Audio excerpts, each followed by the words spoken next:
Hi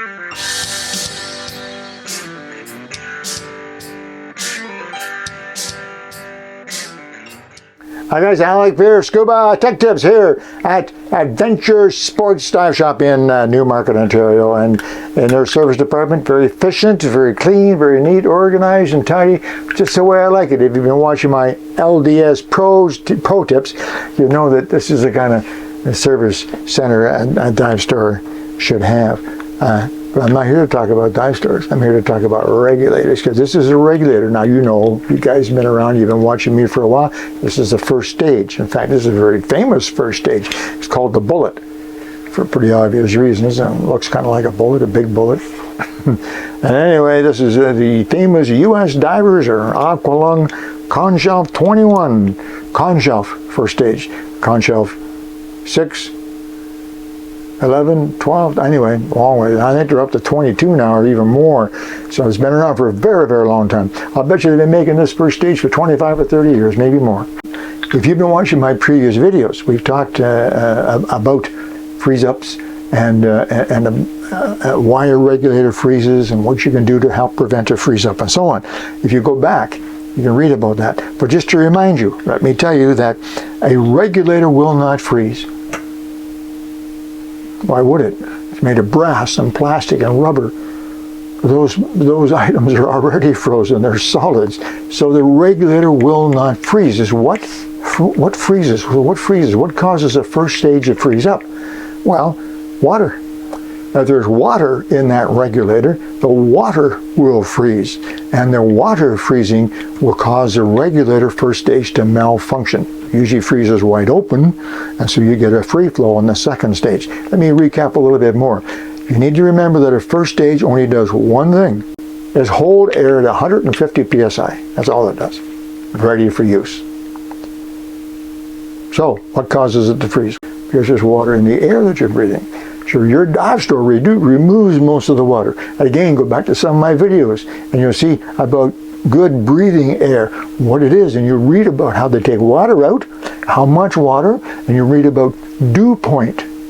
Dew point is the point, the temperature at which the air that's in the air you're breathing will freeze. Now that dew point is usually like minus 40, minus 50, minus 60. Highly unlikely your regulator will get to that point. But if the water in the air you're breathing is higher, let's say it's minus 30. When you're breathing from your first stage in cold, cold water, the first stage can easily reach minus 30. So now the water in the air that you're breathing freezes. Makes it look crystals. Snow, okay? It snows inside your regulator, yeah? And that seat comes down and lands on a little bit of snow, lands on a snowbank, doesn't seal. So now air rushes through. It doesn't stop at 150.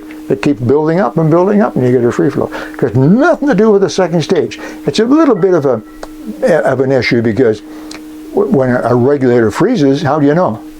Oh, you're second stage, bubbles, free flows. So people think it's the second stage now. It's the first stage. So anyway, let's get back to it. AER, antifreeze kits, do they help? Yeah. Yeah, they help.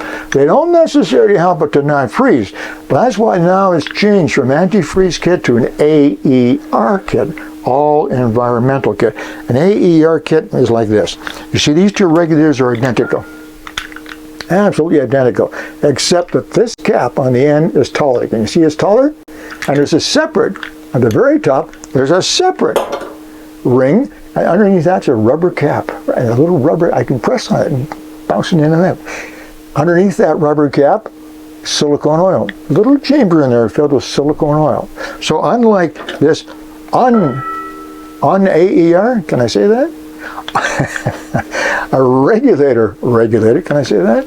Anyway, where water actually goes in through that slot, down inside to push on the diaphragm. With an AER regulator, the water outside, the cold water, pushes on the diaphragm, and that pressure is transmitted by the silicone oil through to the diaphragm in the regulator to make it work. No water goes inside. So in that respect, yeah, it keeps water out. But what's the real benefit? It keeps water out. So the regulator itself doesn't corrode.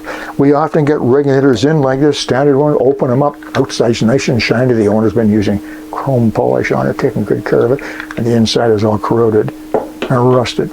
sometimes ruined beyond. An AER regulator won't be like that because no water has been allowed inside. It can't corrode. That's the real benefit. So, point to all this, AER, or antifreeze kits if you like, are a good idea. No, they don't stop a regulator from freezing.